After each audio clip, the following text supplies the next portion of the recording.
लाख रुपये प्रत्येकाच्या खात्यामध्ये आम्ही टाकू। 35 रुपये लिटर प्रमाणे आमच्या मोदींचं सरकार आलं तर पेट्रोल तुम्हाला देऊ। दरवर्षी 2 कोटी रोजगार आम्ही तुम्हाला उपलब्ध करून देऊ मिळाले। हा एक मोठा तपासणीचा भाग आहे। 100 दिवसात काळा पैसा आम्ही बाहेर काढू अशा प्रकारची घोषणा तुम्ही केली आणि $5 ट्रिलियन ची अर्थव्यवस्था करून दाखवू। लोकांना मोठी मजा वाटते। मोदींच्या सभेत टाळ्या वाजवत होते। आता डॉलर आणि रुपयाचं समान होणं सोडा, रुपयाची किंमतच काही दिवसामध्ये शून्य होणार अशा प्रकारची परिस्थिती ही या सरकारच्या ही आपण पाहतो। नोटबंदी यांनी केली। नोटबंदी करून 500,000 ची नोट बंद करून 2,002 नोटा काढल्या। आज एकही नोट बाजारपेठेमध्ये दिसत नाही आणि नोट पर्यंत आम्ही आमच्या देशामध्ये तयार करू असं तुम्ही इथं सांगितलं। त्या 100 स्मार्ट सिटी अजूनपर्यंत काही कुठं तयार झाला नाही। प्रधानमंत्र्यांनी दिल्लीहून प्रधानमंत्र्यांनी भाषण ठोकलं। रामदास तळस ज्याची आमच्या पाठ ठोपटली म्हणजे 2 गाव के तर काही झालेलं नाही। म्हणजे केलेलं काम, जाहीर केलेलं काम, उद्घाटन केलेलं काम, त्याच्याबद्दल आम्हाला सवाल विचारू नका। सवाल विचारा तर जनसुरक्षा कायद्याखाली तुम्हाला जेलात घालू, ही भावना आता यांच्यामध्ये तयार झालेली आहे।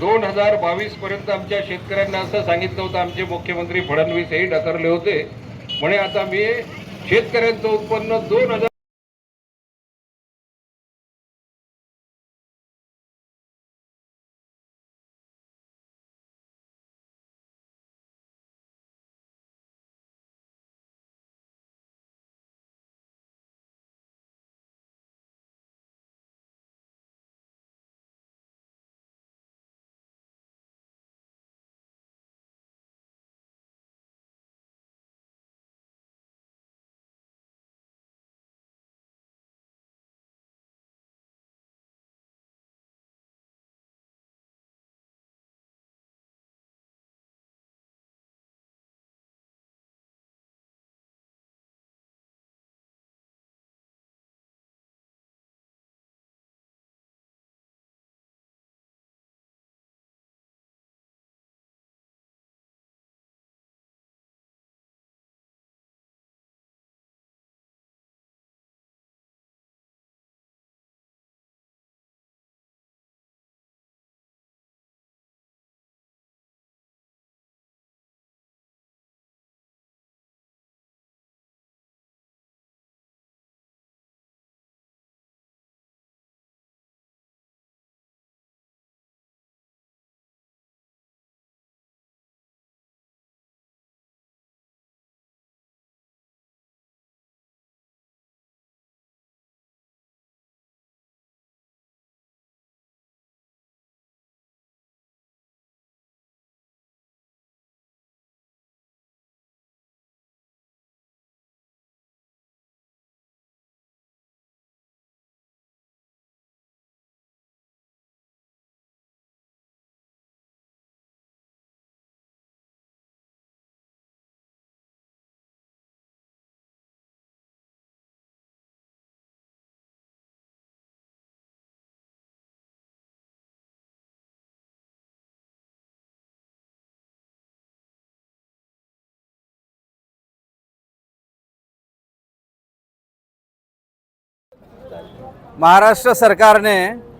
विशेष जनसुरक्षा अधिनियमाच्या नावाने जो लोकशाही विरोधी कायदा महाराष्ट्रामध्ये जूनच्या नंतर घातलेला आहे, त्या कायद्याचा आम्ही विरोध करतोय। कारण त्या कायद्याच्या माध्यमातून सरकारच्या चुकीच्या धोरणांचा विरोध करणारी आंदोलनं दडपण्याचं काम महाराष्ट्र सरकार करणार आहे। या कायद्याच्या माध्यमातून शहरी नक्षल नियंत्रित करण्याचं नाव सरकार घेते आहे, पण त्या विधेयकामध्ये शहरी नक्षल नावाचा शब्द पण साधा कोणत्याही कलमामध्ये कोणत्याही सेक्शनमध्ये घेतले गेलेलं नाही आहे। आणि त्यात सरळ सरळ बेकायदेशीर संघटना म्हणजे आंदोलनं करणारी संघटना, बेकायदेशीर कृत्य म्हणजे आंदोलन करणे, एखाद्या कार्यालयामध्ये एखादा प्रश्न विचारणे, सरकारचा विरोध करणे, याला त्यांनी बेकायदेशीर कृत्य म्हटलेलं आहे। याचा सरळ सरळ अर्थ आहे की सरकारच्या विरोधात असणाऱ्या संघटना पक्ष हे याच्या पुढे बेकायदेशीर होणार आहे आणि शहरी नक्षलच्या नावावर ते या देशातल्या या राज्यातल्या संघटना आणि समाज विरोधात असणारा संपू इच्छित। एकूणच भारतीय राज्यघटनेने दिलेले जे मूलभूत हक्क आहे, आर्टिकल 19 मध्ये असो की आर्टिकल 21 मध्ये असो, या सगळ्यांचं व्हायोलेशन करत आहे महाराष्ट्र सरकार। आणि एकूणच या निमित्ताने जूनच्या नंतर आपल्या राज्यातली लोकशाही संपुष्टात येणार आहे आणि सरळ सरळ हुकुमशाही सुरू होणार आहे. आणि म्हणून ह्या हुकुमशाहीच्या सुरुवात या कायद्याच्या माध्यमातून होणार असेल आणि घटना फक्त देवपूजेसाठी जर ठेवणार असेल हे आणि लोकशाही जर संपुष्टात येणार असेल तर याचा आम्ही पुरजोर विरोध करतो. महाराष्ट्रामधल्या सगळ्या समाजवादी विचारांच्या, लोकशाही विचारांच्या, स्वातंत्र्याची मूल्यांचं रक्षण करणाऱ्या संघटना आणि व्यक्ती इथे एकत्रित आलेला आहे. महाराष्ट्रभर आज सगळ्या जिल्ह्यांमध्ये जिल्हाधिकारी कार्यालयांपुढे हे आंदोलन सुरू आहे. वर्ध्यात पण 23च्या वर संघटना आणि पक्ष इथे एकत्रित आलेले आहे आणि या कायद्याचा विरोध करत आहे. जर सरकार मानलं नाही तर या आंदोलनाला अत्यंत वेगळ्या प्रकारचं स्वरूप येईल आणि सरकारला हे मानावं लागेल. लोकशाही संपवण्याचं आणि महापुरुषांचा अपमान करण्याचं हे कृत्य आम्ही मान्य करणार नाही, एवढंच या निमित्ताने सांगतो. इथे वर्धेमध्ये आज जवळपास 23 संघटना एकत्र येऊन विशेष जनसुरक्षा कायद्याचं बिल महाराष्ट्र शासनानं महाराष्ट्राच्या विधानसभेत मांडलं. येणाऱ्या पावसाळी अधिवेशनात ते पूर्ण तयारीत आहे. हे कायदा लागू झाला पाहिजे. पण देशाचं संविधान म्हणते का मूलभूत अधिकारावर गदा आणणारा कोणताही कायदा करता येत नाही.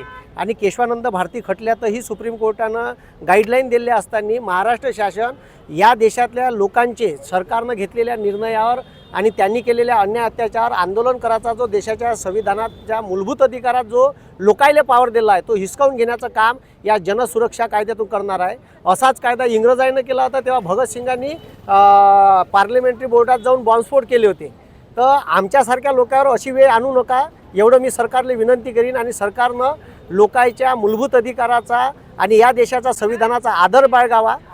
सरकार राज्यघटना पाळतो म्हणते पण हे मुद्दामून राज्यघटनेचा सत्यानाश करणारे कायदे आणतात आणि लोकांचे मूलभूत अधिकार हिसकावून घेऊन जर तुम्ही आंदोलन केले तर PSI दर्जाचा एखादा अधिकारी याची तक्रार घेईन आणि नॉन बेलेबल ऑफेन्स आहे म्हणजे बेलही भेटणार नाही. आणि तुम्हाला अर्बन नक्सल हे भीमा कोरेगावच्या दंगलीपासून याने एक संकल्पना आणली आणि जसे जंगलात नक्षलवादी राहते ते शहरातले नक्षलवादी म्हणून सत्याग्रही करणाऱ्या लोकांवर ठपका लावून का हे अर्बन नक्षल आहे. मग ते कोणीही असो सरकारच्या विरोधात गेले तुम्ही अर्बन नक्षल ठराल असा एक बदमाश कायदा हे शासन आणून राहिलं. हा कायदा राज्य शासनानं मागं घ्यावा एवढी कळकळीची विनंती महाराष्ट्राची जनता करणार आहे. उद्या सत्ताचं पांघरून घेणारे हे जे आले आहे याची सत्ता पलटली तर याच्याच उरावर ह्याच कायद्याचा वापर होऊ शकते. म्हणून यानं हे लक्षात ठेवावं की आपण आणलेला खोदलेला गड्डा आपण त्या गड्ड्यात कवा जाईन हे सांगता येणार नाही. म्हणून हा विशेष जनसुरक्षा कायदा शासनानं मागं घ्यावा आम्ही ही कळकळीची विनंती करतो. नाही तर याच्याहीपेक्षा तीव्र स्वरूपाचं आंदोलन येणाऱ्या पावसाळी अधिवेशनावर आम्ही घेऊन जाऊ.